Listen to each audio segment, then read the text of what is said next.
தமிழக ஆளுநர் நாளை திடீரென டெல்லிக்கு பயணம் மேற்கொள்கிறார். இதன் மூலமாக பொன்முடிக்கு மீண்டும் அமைச்சர் பதவி கிடைக்குமா என்பது கேள்விக்குறியாக உள்ளது.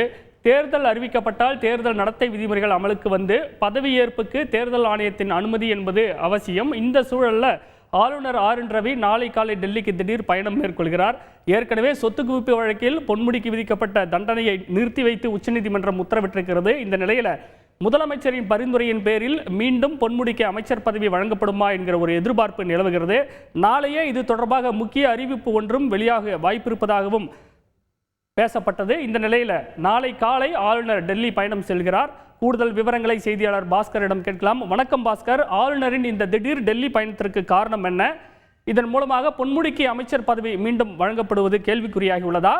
ஆளுநர் மாளிகை வட்டாரங்கள் சொல்வது என்ன?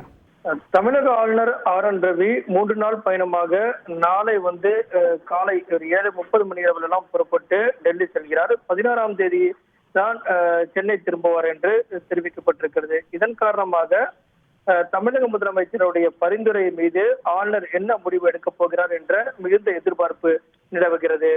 திருக்கோவிலூர் தொகுதி காலியாக இருக்கிறது என்பது திரும்ப பெறப்பட்டிருக்கிறது. இதன் காரணமாக சட்டமன்ற உறுப்பினராக பொன்முடி தொடருவார் என்று சட்டப்பேரவை செயலகம் அறிவிப்பாளை வெளியிட்டிருக்கிறது.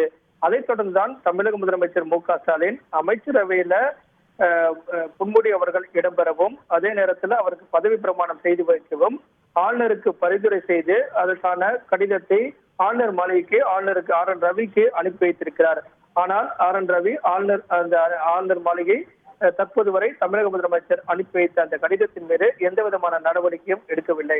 நாளை காலை டெல்லிக்கு புறப்படுகிறார். 16ஆம் தேதி தான் திரும்ப வருகிறார். இந்த இடைப்பட்ட நாட்கள்ல பதவி பிரமாணம் என்பது நடைபெறுவதற்கான வாய்ப்பில்லை. ஆளுநர் தமிழக முதலமைச்சருடைய கடிதத்தின் மீது முடிவெடுத்தது பிறகுதான் எப்போது பதவியேற்பு நிகழ்ச்சி நடைபெறும் என்பது குறித்தான அதிகாரப்பூர்வமான அறிவிப்பு வழியாகும். அதே நேரத்துல தேர்தல் தேதி என்பது 15ஆம் தேதி அறிவிக்கப்பட்டால் தேர்தல் நடத்தை விதிமுறைகள் எல்லாம் அமலுக்கு வந்துவிடும். அதற்கு பிறகு பொன்முடி அவர்கள் பதவியேற்பு நிகழ்ச்சி என்பது நடைபெற்றாலும் அதற்கு தேர்தல் ஆணையத்தினுடைய முன் அனுமதியை பெற்று அதற்கு பிறகுதான் பதவியேற்பு நிகழ்ச்சி என்பது நடைபெறக்கூடிய சம்பவங்கள் நடைபெறக்கூடிய வாய்ப்பு இருக்கிறது.